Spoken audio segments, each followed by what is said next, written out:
Welcome to Films and Stuff with your hosts, Pete Mitchell and Ethan Hunt. Hi, Pete. How are you today? I'm well, Ethan. How are you?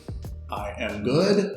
And as you can tell from my voice, I'm super stoked about the topic that we're talking about today. Usually, when we do a review, we have to give a spoiler alert. But since now we're doing what would you call it?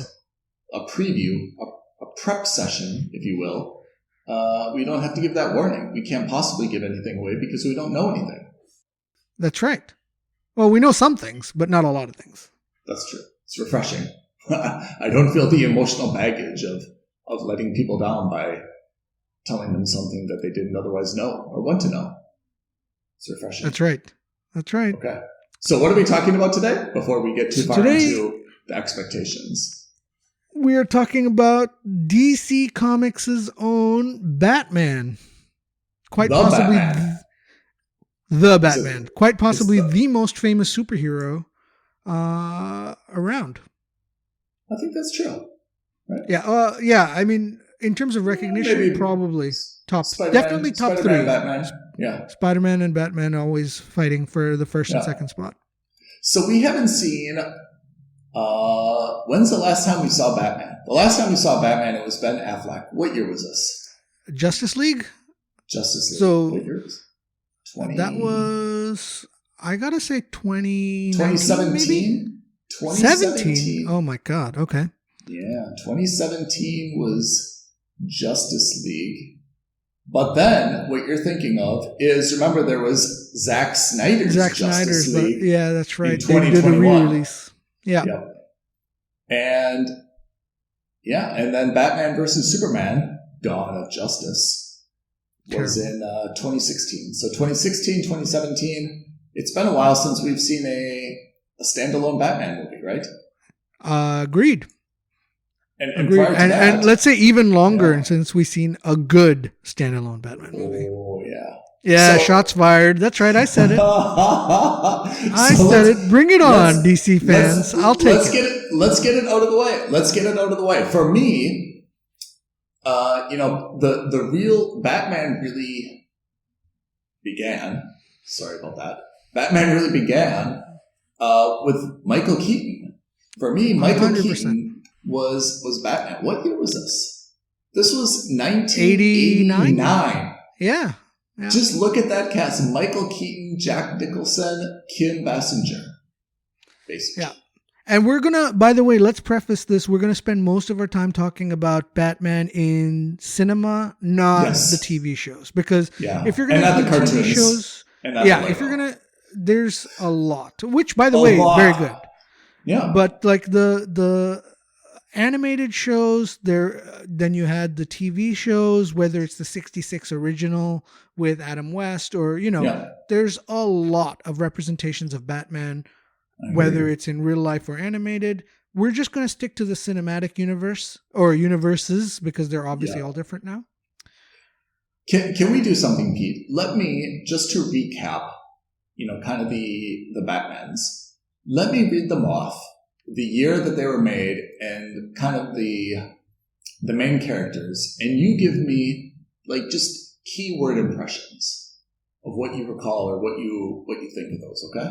Okay, let's do it. So Batman, 1989, Michael Keaton, Nicholson, Basinger. What's your thought? Perfect.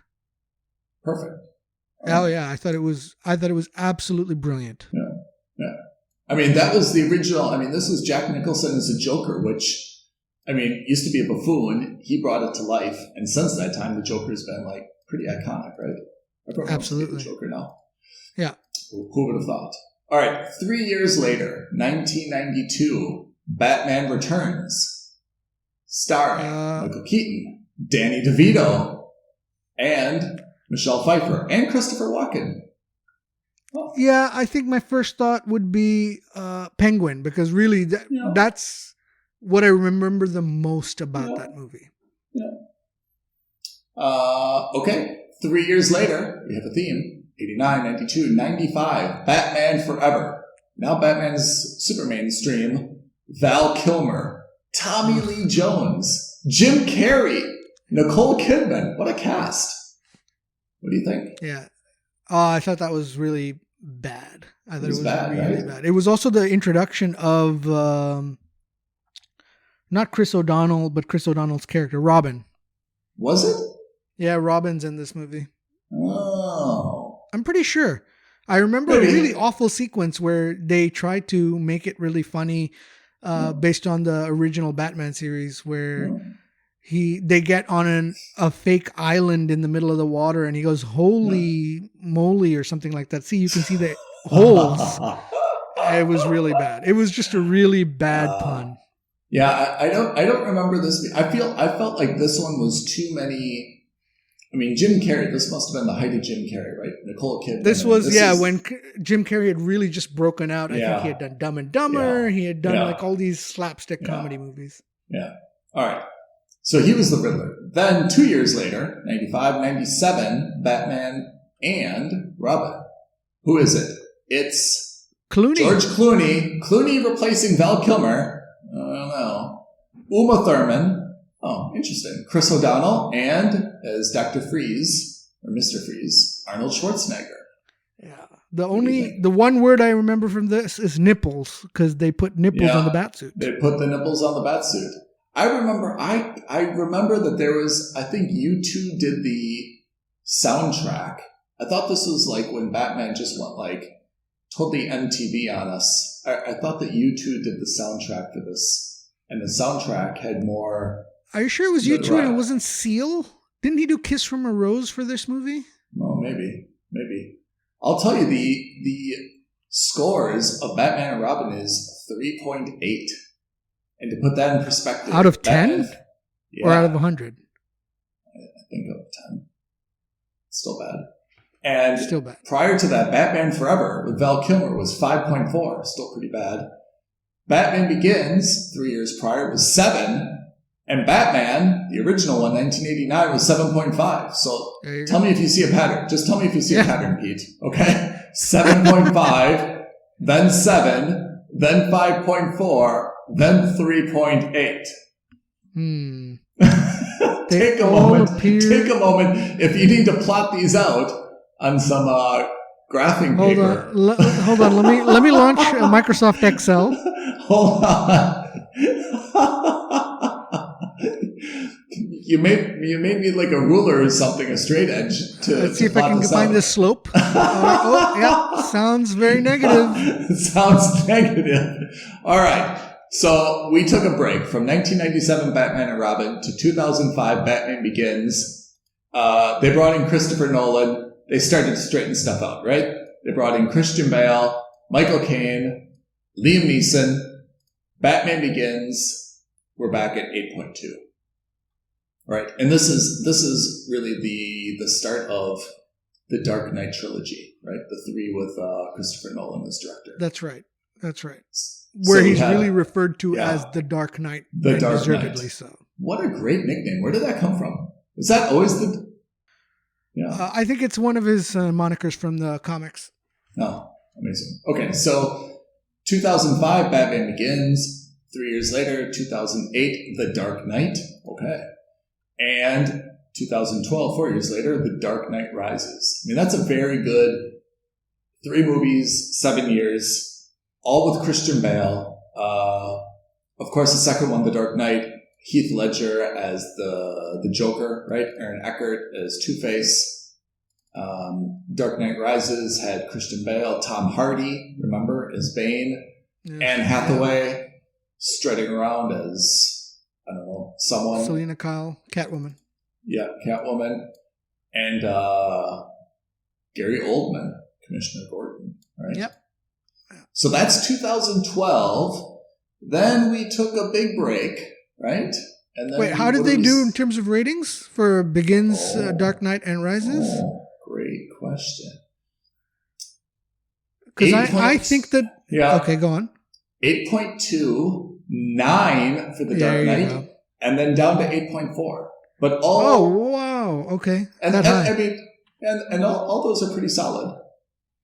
Yeah. I think The Dark Knight Rises was the worst of the trilogy, and I couldn't stand that film. Yeah, I agree with you. I mean, I think Bane was very good, though. Bane was, I think, a very good... That's really funny because I think that he was the weakest point in that film. Really?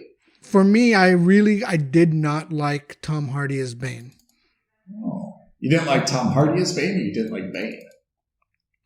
I love Bane, but I didn't like Tom Hardy as Bane, and I didn't like how they presented Bane in the universe. That's true.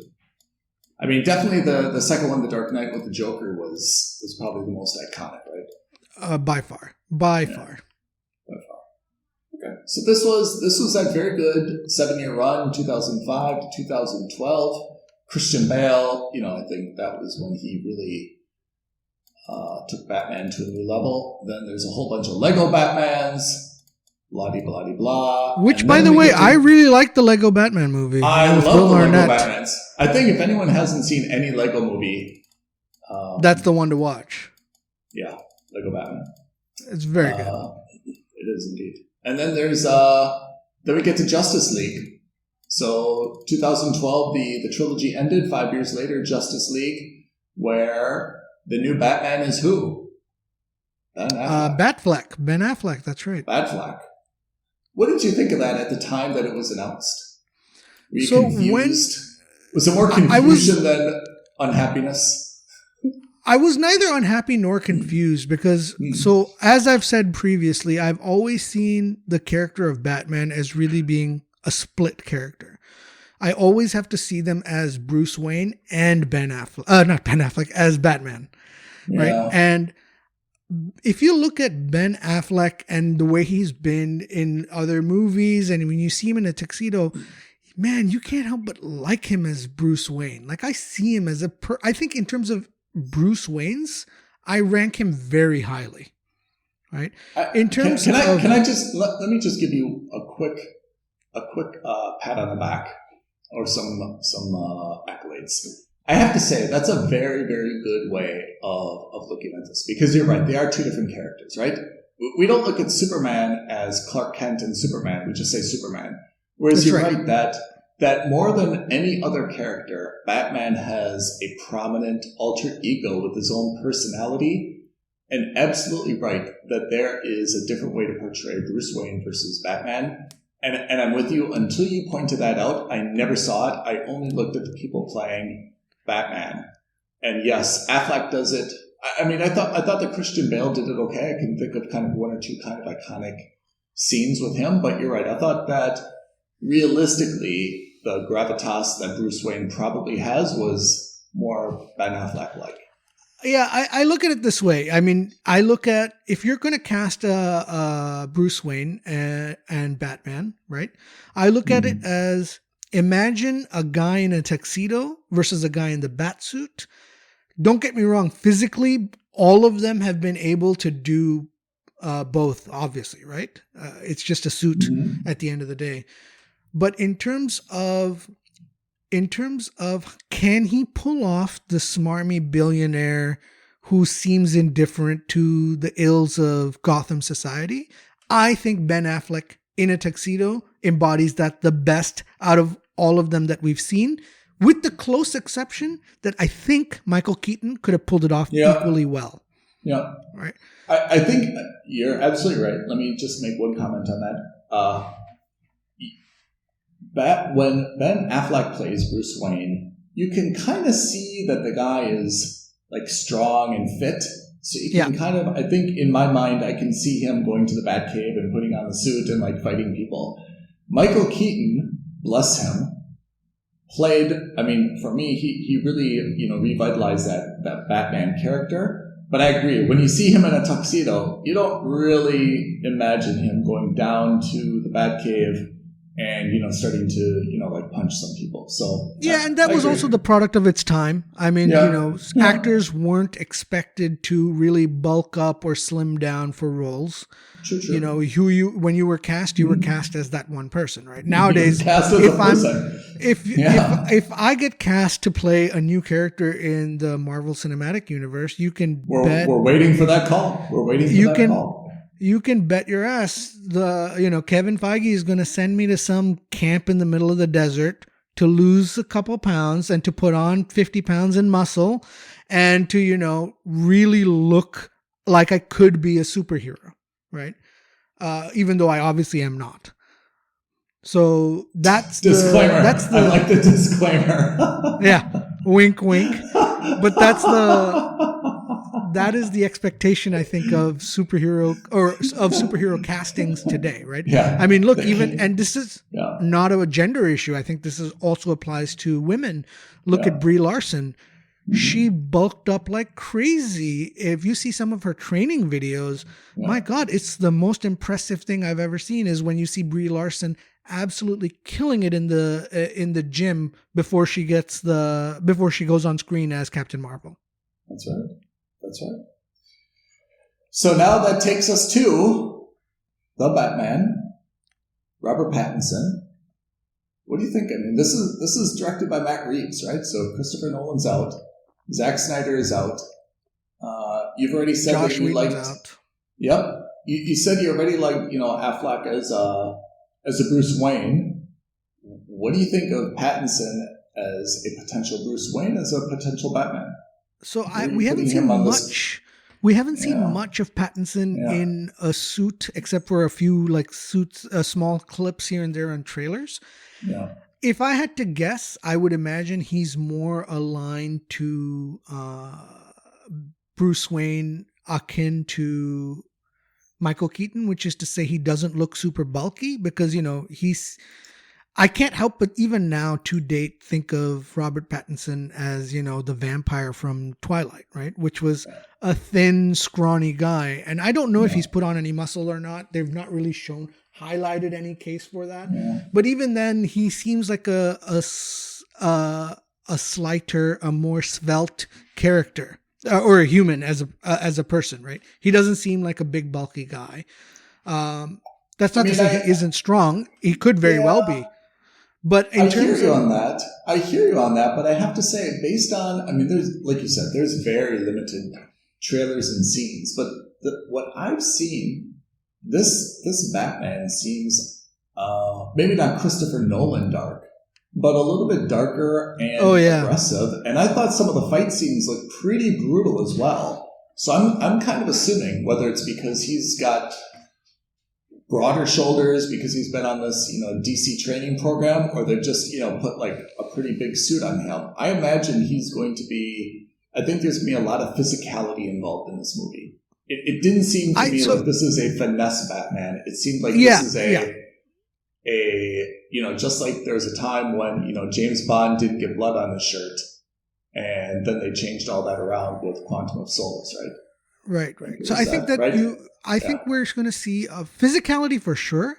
Yeah. I believe that with this reboot of Batman, they're also doing like a reboot of the Year One Batman, which is in the comics when you have Batman Year One, it's basically him learning to be Batman, right? And we saw bits and pieces of it in Batman Begins, and in the comics and in some of the animated shows, when you see him first don the suit and the cowl, he is a brutal Batman in the sense that he makes a statement to the underworld by beating the living hell out of bad guys in front of other bad guys, right? Yeah. Because that's how he generates this aura of fear, is that these villains aren't going to understand the nuance of being a threat until you beat the living crap out of one of them. And that's why I think this is going to be the physical side. When I say physicality, he's going to be aggressive. When I say physicality, I don't mean non-aggressive. I mean physicality as in literally physically bigger, bulkier. I think that he looks svelte. He looks on the skinny side. Not a bad thing, not a good thing. No comment. Just what I think I see from the trailers. But I think that because it's a Year One adaptation, I think this is going to see him be super aggressive, which is why in that one trailer where we see him beat the snot out of this one guy, it looks brutal. It looks absolutely brutal. And it looks equally as brutal as when you see Ben Affleck's Batman kicking the living daylights out of the thugs in the warehouse in Batman versus Superman, which was, to date, I still think that was the best Batman fight scene we've ever seen on TV. And bordering on excessive, but like if that were a year one interpretation of Batman, chef's kiss. I think that would have been perfect. I mean, Batman, how old do you think Batman is? I mean, if this is year one of Batman, how old is Batman intended to be? Is he in his late 20s? Late 20s, I guess. I mean, the story of, Bruce Wayne is well known, right? He's going with his mother and father to cinema in downtown Gotham. They get mugged in the back alley, and his mother's pearls get ripped off, and both his parents get shot in front of him. And he's like a very young kid, right? 7, 8, 12, right? Something like this. Is that right? Yeah. And then he goes to school, gets educated, takes over, Wayne Industries or Wayne Enterprises. And then we think that he kind of becomes the Batman in the mid-20s. Is that right? Yeah, I mean, the timeline's not super clear, but yes, I would agree. It depends on which universe you're looking at, but yes, in general, that's the rough timeline is that. Like mid to late 20s is when he becomes Batman. Yeah. Okay. I mean, we've seen that, I think, with Bale a little bit, right? We didn't see it so much with Michael Keaton. We didn't see it at all with Val Kilmer. We didn't see it at all with George Clooney, but we saw it a little bit with Christian Bale, right? There was a little bit of backstory. Yes. But I think we're done with the backstory. I mean, I don't think... God, I hope so. God, right? I hope so. Yeah, I don't think they need to reiterate that. But I'm okay if we would, skip back only to kind of like the mid to late 20s when, Bruce Wayne decides that he wants to, take on this alter ego and see some of his training. I'd be okay with that. I think we, like Spider-Man, we're all tired of seeing Aunt May or Uncle Ben bite the bullet. I'm sick and tired of hearing the story and seeing the story of Bruce Wayne's parents dying.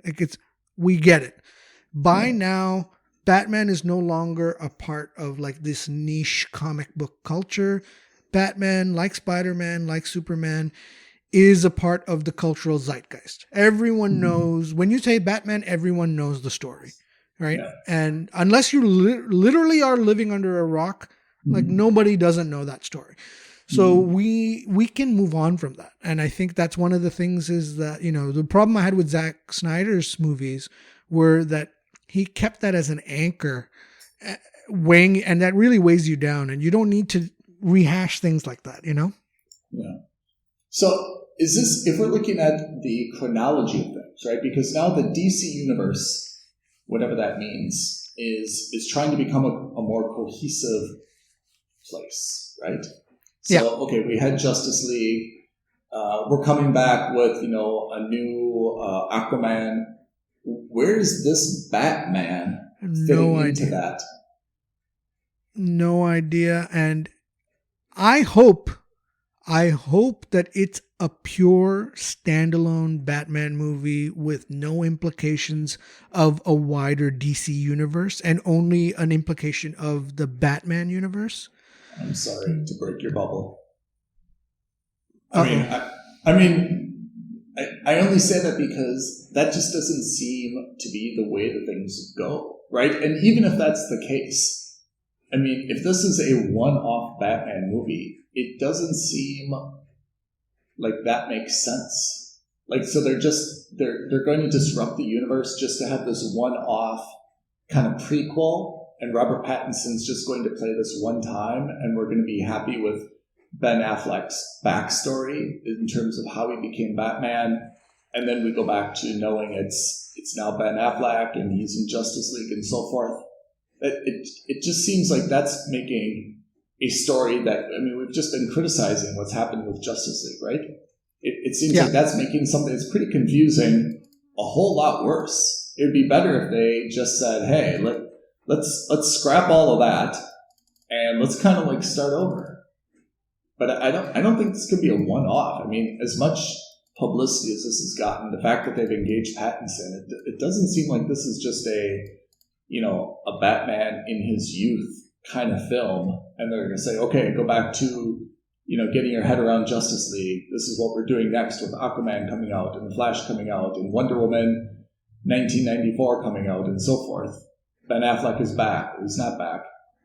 I mean, that's one of the reasons I'm interested to see this, because there's got to be some clues in terms of where the Justice League, whoever is in the Justice League, is going from here, right? So I think a lot of this is also going to depend on the Flash movie. Oh. Because I believe the Flash movie is going to set up the idea of the multiverse and the DC multiverse. How would that work? And how does the DC multiverse work? We understand MCU. They've kind of given us, the keys to how that works. But how does DC multiverse work in the comics? So in the comics, the Flash, Barry actually discovers that if he runs fast enough, he can generate portals in the Speed Force that connect to other universes. Right? And maybe that's not exactly it, but the idea is that he is able to connect different universes through the Speed Force by running fast enough, right? And in the Flash TV show, for example, they make that an explicit part of this TV series. So I have a sneaking suspicion this is how, and so it's rumored that we're going to see Michael Keaton as the Batman in the Flash movie and Ben Affleck as Batman. I have a sneaking suspicion that these guys are making Matt Reeves' Batman movie as a standalone universe, and maybe they'll have that potentially connect into the DC's extended universe. Maybe they won't. Maybe they won't. Well, I don't know. But that's I think how they're going to connect the two, or connect the 4 or 5 or however many universes they want. It's not an elegant way, but it is a way to allow DC to continue making standalone movies that aren't connected or weighed down by the extended universe. Which is a problem that the Marvel Cinematic Universe has, which is to say, hey, we're only focusing on this universe. How do you justify the Avengers not doing something when Spider-Man's facing a threat? You know what I mean? Like, there's always been, that question always comes up. Where the hell were the Eternals when the Avengers were fighting Thanos? All of these things always come up, and they've always come up with... Where was League of Justice when Peacemaker was trying to kill the cow? You see what exactly, right? So all these kinds of questions kind of get swept under the rug by saying, well, we have a multiverse. Yeah. Right? And Marvel is now introducing that after 20 years in the cinemas. DC is kind of saying, hey, we're going to have that from that get-go. So that's what I feel. I don't know. Obviously, only time will tell. But I really think it won't be this movie that answers that question. I think it'll be the Flash movie that answers that question. When is Flash coming out? That is a wonderful question. And I think it's coming out, let's see. November of this year, according to... November 2022? Yeah. And when is Aquaman coming out? It's a good question. Aquaman 2. I thought this was... Is there a calendar of... Oh, December, apparently. December so Flash, then Aquaman? Yeah. Huh. I thought Flash was going to come out this summer, but I guess they're not going to have any summer films, which is a bit surprising. Is that right?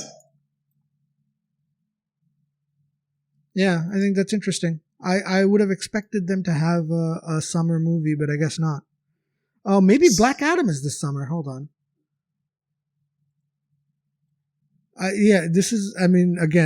That's how little I care about the Black Adam series. Yeah, it is. No, Black Adam is July 29th. That's their summer. That's going to be their summer splash. Actually, DC has given me their own spoiler. Because if you look at IMDb and you look at The Flash, the 2022 that's coming out, Ben Affleck is listed as Batman. Yeah. Yeah. So, and from what I've heard, that's going to be his last appearance as Batman. Which is a shame, because I get that, he faced a lot of backlash in Justice League and Batman versus Superman. Not his fault.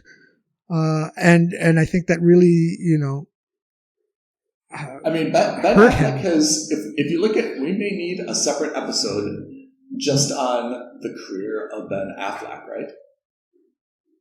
I mean, probably a more interesting when you include his, his personal life. He's had a really interesting career that's had, it started with very high highs, hit kind of some lows where he was almost written off, and he's kind of worked his way back to being maybe not super A-list, but decently well respected for some of his stuff, right? And I think it's a lot of because of his work behind the camera. I think he's done, with The Town, with Argo. He did a lot of really good work behind. Classic. But yeah, so I think that's why he's gained a lot of, let's say, credibility in Hollywood. Mm. Yeah. Okay, so I have to say, also Michael Keaton's listed as Batman. Yep. In this as well. So those two are in, and then we're gonna have Aquaman a little bit later, right? Yep. Just a month later. Should we see who's listed there? I honestly couldn't care less. Dare we? Oh, you know what? On IMDb, there is no Aquaman listed for 2022. We've got Jason Momoa, Amber Heard, Willem Dafoe, Patrick Wilson. But this is the old one, right? You're looking at the 2018 one, right? No. I'm looking at Aquaman and the Lost Kingdom. Oh, really? Yeah. It's called Aquaman and the Last Kingdom? Lost Kingdom. Oh. The guy who played Morpheus in the reboot, he's in there. Oh, Morpheus. Oh, the Mandalorian, the Book of Boba is Tamura. in there. Yeah, Tamura is in there. He's also Dolph Lundgren's in there. Yeah. Tamura's also in Flash as well. I wonder who he's playing. It says Tom Curry, but who's Tom Curry? Oh, duh, his father. Oh. That's Aquaman's Alan's dad. father's... Oh, really? Mm-hmm. I was in The Flash. He's also playing... Interesting. Okay. Okay, well, there you go. Wow. Okay. So, see, that's what I mean. I wish them all the best. I like these comics characters. I really do enjoy the characters. I think that Warner Brothers has really flopped the movies. I think their animated movies have done a far better job of portraying the characters than the cinematic movies have. Yeah. I mean, do you think this is a matter of, even when you're looking at Batman, right? Who's playing the Riddler here? Paul Dano, right? Yeah, I think so. I believe it's Paul Dano. Or Dano, or however you say it. I don't know. Yeah. I'm pretty sure it's Paul Dano. And that's an interesting casting choice, and I think that's a really good one, too. What else have I seen him in? He was in Looper. He played JGL's best friend in Looper. He was in Little Miss Sunshine. Yes. Where he wanted to be the pilot, remember? And then they found out, oh man, we should rewatch that movie. What was the guy from The Office who was in that? From The Office? Yeah. Who was the Michael in The Office? Steve Carell. Steve Carell. Yeah. Steve Carell, right? Yeah. So Paul Dano, I think I gave him a lot of credit after. I don't know if you ever watched it. It was a small film with Harry Potter, Swiss Army Man. Yes. I saw Swiss Army Man. I really liked it. I thought Paul Dano was really good in it, and I thought that was an interesting film. Yeah. So that's where he really popped up on the screen for me. That's where he really stood out. He's the Riddler. So he's going to be the Riddler. Yeah. Is a Riddler supposed to be like a clever killer? Is he supposed to be a physical killer? What's his MO? The Riddler is the only... in the comics, if I remember correctly, the Riddler is one of two bad guys that figures out who Batman actually is, whose his secret identity is. Oh, really? Who's the other one? Bane, funnily enough. Oh, yeah. Okay. So he's supposed to just be like this guy who's like 10 steps ahead of everyone. And so he's not known as like a killer, as in like a physical killer. He's just a guy who causes a lot of havoc, or at least that's the Riddler I know.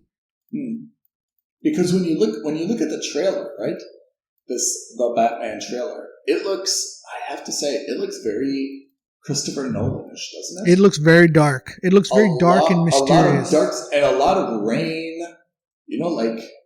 Even the movie poster, or at least one of the movie posters I've seen, is this deep red background, right?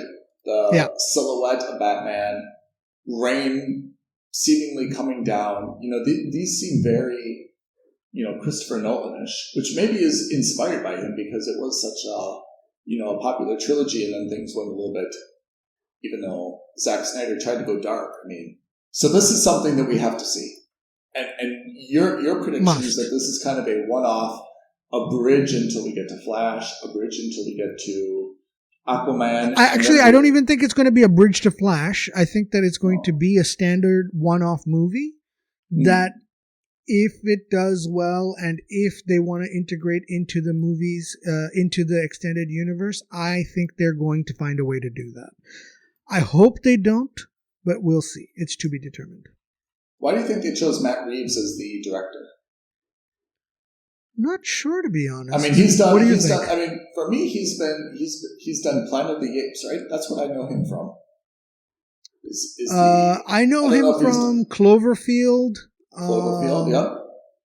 And I guess you're right. The Planet of the Apes too. That's right. Yeah, I think he did. I can't remember if he did all three of those Planet of the Apes. I know he did at least two of them. He definitely did two. I don't think he did the third. Yeah. So I mean, that's kind of what I know, but I don't have a strong affinity for that. I was gonna say. I mean, I don't have a strong perception of his style as a director. I think. There's some. It seems really limited in terms of filmography, and then if you're looking at it, it also seems super varied. Yeah, but can I say that that's a little bit refreshing? We've become not accustomed, but we've become accepting of the director, whether it's Snyder, Gunn, Michael Bay, Christopher Nolan, who have these distinct styles that kind of could, kind of like drown out the movie itself.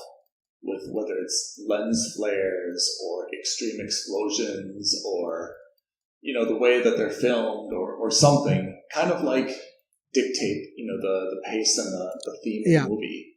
It's nice to have someone who's maybe a little bit neutral, talented nonetheless, but neutral, and says, hey, let's just let the story unfold, This is not about me and how I'm going to, overtake, or drown out the story. This is about me just letting the story unfold naturally. So maybe that's a little bit refreshing and probably something that we should be seeing more often. So there's so many good shows that, we don't know who the director is, but the director is talented nonetheless. And that's actually kind of their role, is to, let the story be told and not to drown that out with their own style. Yeah, I think it depends on the style. I think, if you look at J.J. Abrams and his passion for lens flares, for example, or, who else can we think of? Michael Bay and his explosions. Yeah. Yeah. The fact that you and I know that, I think, is a bad sign. I don't think that anyone should be known for a lens flare. I mean, I would never even notice a lens flare, if it weren't for the fact that it had become, so prominent. So I think I don't know if it's a bad thing. I just think that's it's a stylistic choice. And I think where it becomes a problem when it's overused, whenever a stylistic choice is overused. Like half of Star Trek, it was all lens flares, right? Oh, yes. And you were just like, okay, I'm done. I'm tired. That's too much. Like, I need to see what's going on in screens. In that regard, I agree when it's overused. Yeah.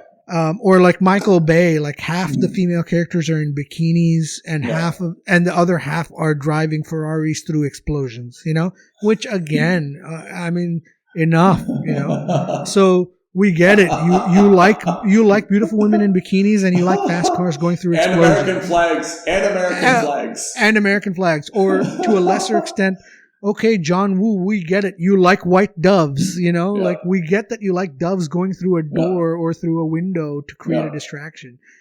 Yeah, but when it's done once in a while, it's fine. I don't think there's a problem with that. Like what's his face and one takes. Michael Scorsese loves his one takes. I love one takes stuff. I like one takes too. I think that's fine. Or long takes rather, not a one take. But I think that's okay. I don't think that takes away from anything. Right. But when it gets in the way of the story, I'm with you. Do we have more to say about the Batman? Or should you and I exchange ideas of what we're watching right now and what we're excited to watch about? I'm done with Batman, so let's talk about what's on or what we should be watching.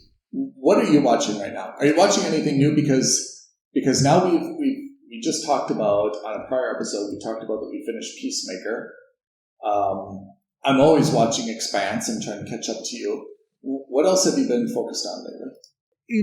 Hilariously enough, there's been nothing that I've wanted to see at all. And I know this is like a sin, but like I can't get myself to watch anything that Don't tell your boss. Don't tell your boss. You might not have a job anymore. But it's just I'm struggling to find that next show to binge or to actively look forward to. And, of course, besides the obvious, which we've seen with Moon Knight and with anything else. So maybe you have some recommendations for me. So I've got two things that I've been watching on Apple TV Plus. And I just started them. I'm always watching Expanse. I mean, I think I've said more than once, and you got me into Expanse, how much I love it, but it's long. I think there's 6 seasons. I'm on season 3, so that's really my primary focus. Right. But the other two things that I've tried this week are both on Apple TV Plus. Oh, actually 3 things. Ooh, okay. On Apple TV Plus. The first one is Suspicion. Have you heard this?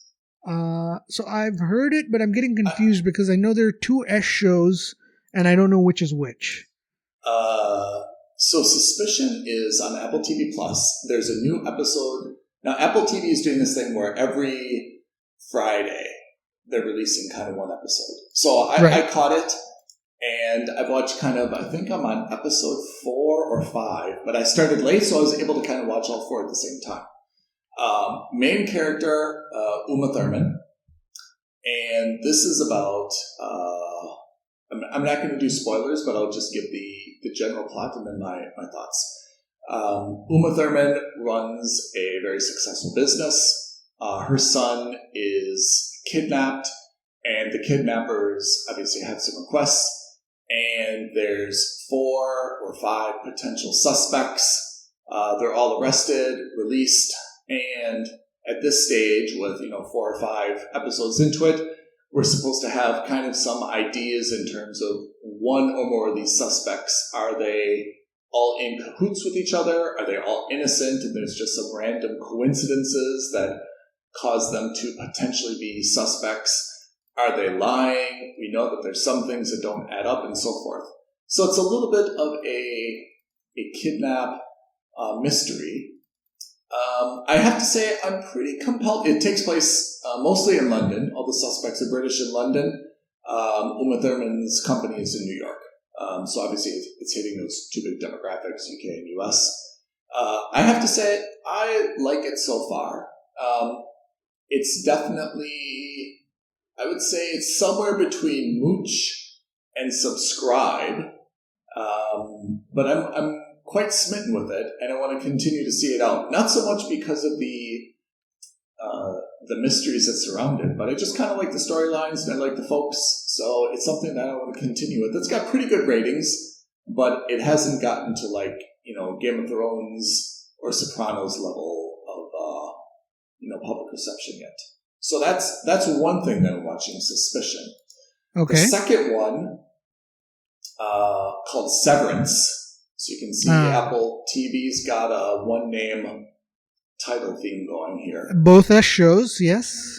So Severance, I've only watched 2 episodes of this. The plot is centering around a technology company based in the U.S. I think it's in Minnesota, not clear, that essentially has created a way that they can surgically divide someone's brain so that when they're in the office, they can't remember anything about their personal life.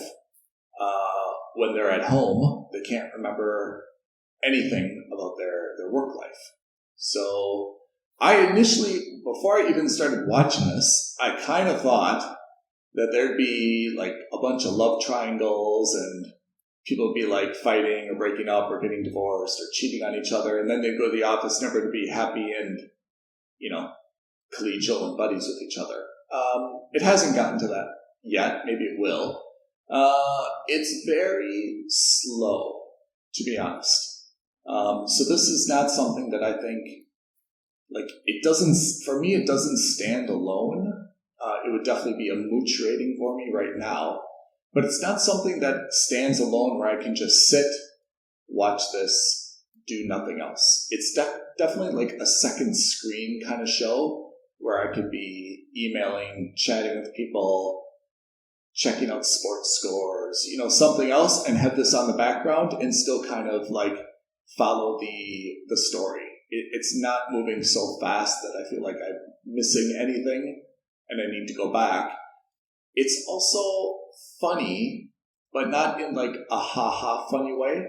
More of uncomfortable silences or awkwardness, that's humorous, but not laugh out loud, floor stomping funny. That's my second show. So that's okay. I'll watch that too. Number 3, I've only watched 1 episode, and I need to really make a decision because it's available through Apple TV Plus, but it's not an Apple show.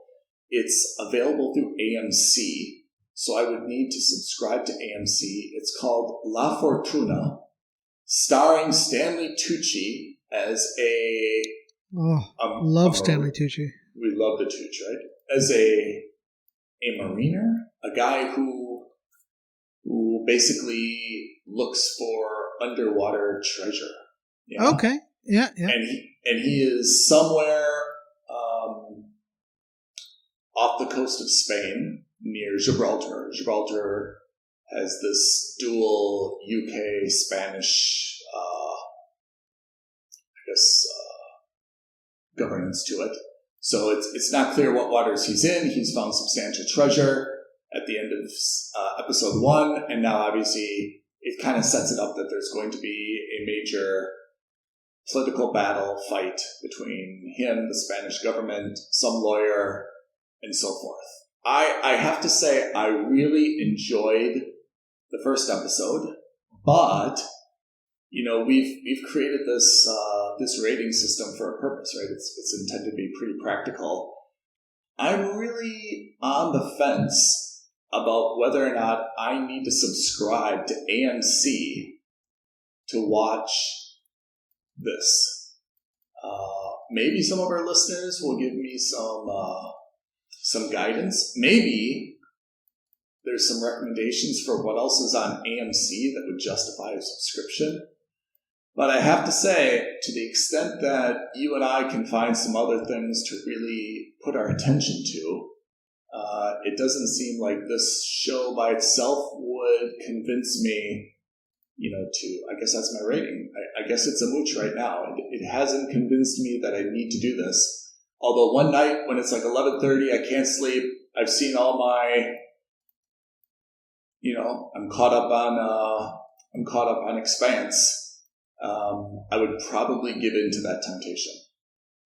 Interesting. It would only have to be because of the absence of any alternatives, actually. But I like the show, and I love Tucci.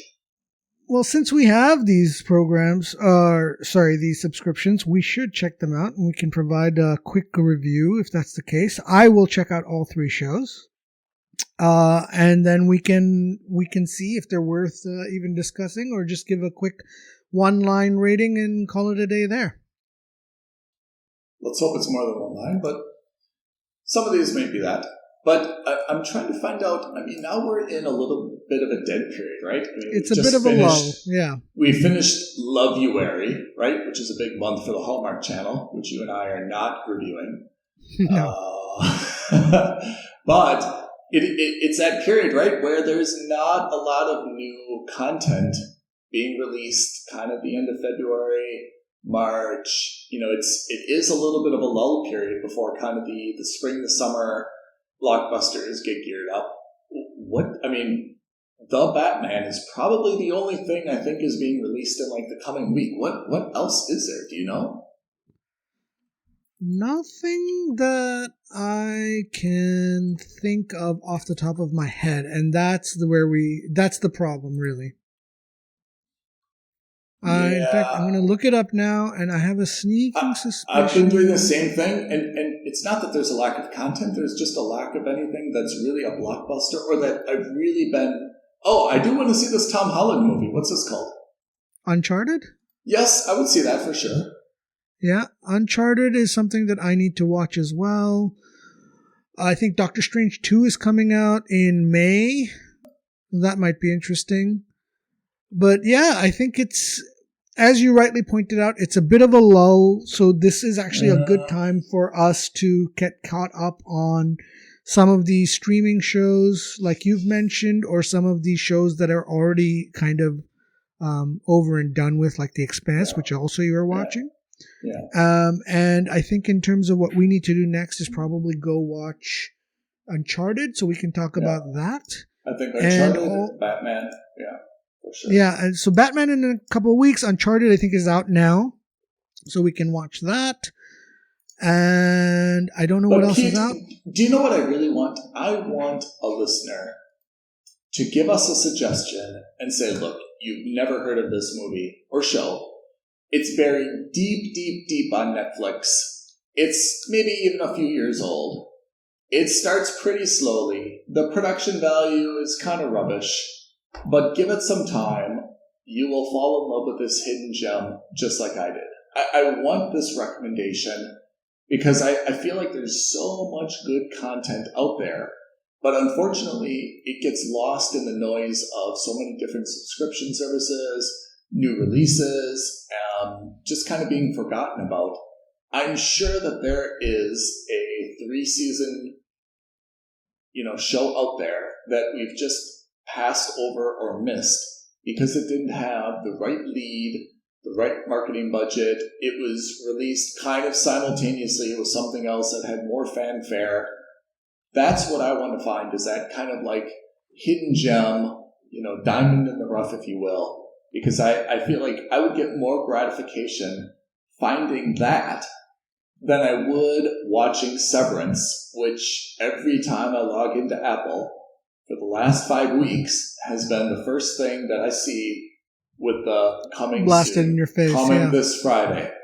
I mean, that gives me no gratification, to be honest, because it's by default, it's free because I've got Apple TV Plus. It's there. I want to find, that hidden gem, even if, the production value is a little bit sketch, even if it takes me 2 episodes, to try to understand the storyline, even if it's a little bit muddled at the beginning, right?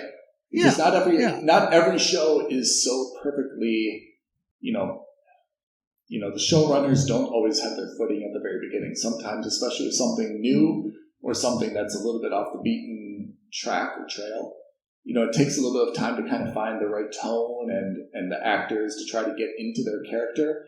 But once they hit that stride, it's like super, super fulfilling. So please, someone out there, write to me, write to Pete, give us your heartfelt, passionate plea as to why we should be watching something that, you've fallen in love with. And we'd love to fall in love with it as well and do a review about it. I think that's a really good idea. And so, guys, filmsandstuffpodcast@gmail.com. We're always listening. So you can visit our website, filmsandstuffpodcast.com. We're always listening, unless we're talking. Unless we're talking. Pete, it's been a pleasure. Until next time. Thank you for listening to another episode of Films and Stuff. If you haven't already, please subscribe and review on Apple Podcasts, Spotify, or wherever podcasts are downloaded. Films and Stuff. There is no substitute.